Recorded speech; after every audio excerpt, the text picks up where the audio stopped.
Hello guys. നല്ല ജീവന പ്രസ്ഥാനമായ ജീവ ഗുരുവായൂർ റെയിൽവേ സ്റ്റേഷനും സംയുക്തമായി റെയിൽവേ യാത്രികർക്ക് വിത്തെറിയാൻ വിത്തുകൾ നൽകിയും സ്റ്റേഷൻ പരിസരത്തെ വൃക്ഷത്തൈകൾ നട്ടും പരിസ്ഥിതി ദിനം ആഘോഷിച്ചു.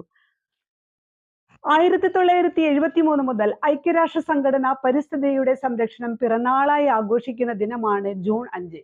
സുരക്ഷിതമായി വയ്ക്കൂ, ജീവിക്കാൻ ഇടമായി കിട്ടിയ ഈ പരിസ്ഥിതിയെ. പ്രശസ്ത സിനിമാ നടൻ ശിവജി ഗുരുവായൂർ ഉദ്ഘാടനം നിർവഹിച്ചു. മുഖ്യപ്രഭാഷണം natural hygienist doctor P A. Radhakrishnan, Athira Ratheesh ward councillor, അധ്യക്ഷനായിട്ട് railway station superintendent P G. Nishaj, Jeeva കുടുംബാംഗങ്ങൾ, അഡ്വക്കേറ്റ് രവി ചങ്കത്ത്, ഗുരുവായൂർ നഗരസഭാ കൗൺസിലർ പ്രിയ രാജേന്ദ്രൻ, ജീവ പ്രസിഡന്റും കൂടിയാണ്.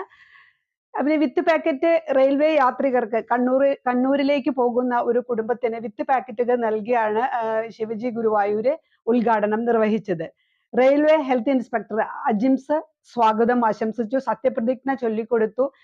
പരിസ്ഥിതി ദിനത്തിന്റെ സത്യപ്രതിജ്ഞയാണ് നടക്കുന്നത് ഇവിടെ. റെയിൽവേ ഹെൽത്ത് ഇൻസ്പെക്ടർ അജിംസ് ആണ് പ്രതിജ്ഞ ചൊല്ലിക്കൊടുക്കുന്നത്.